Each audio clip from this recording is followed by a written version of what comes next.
好啦，下一份就係阿小坤的。小坤咧平時，我操！小坤平時大學霸嚟嘅，今日咩事啊？打響明顯錯啊！喂，搞咩？又呢啲係下一集嘅。好錯啊！啱啊！錯啊！啱啊！錯啊！唔知寫緊乜錯啊！錯啊！啱啊！一聽一點減一。錯啊！咩事啊佢？注咁出啱，冇其他啱。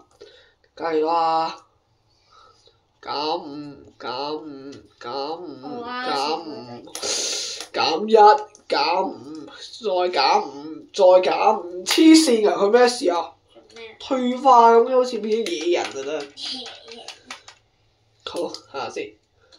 70分，減5，減1，加41添衰。減1，減咗4個5，再減5，再減1，再減5，再減5。33隻加，哇！佢後面講，如果全部都唔做咯，佢咪唔合格。哇！咩事啊佢？黐線㗎！黐線，今次小坤唔合格喎竟然。我係咪睇錯添啊？佢唔合格喎。幾多啊？33。黐線㗎！唉，唔好搞！咩意思啊，小坤？咁都唔合格？咩意思啊？你想點啊？擺度。嘢啊點啊？咁都唔合格真係抵死啦！咩意思啊而家？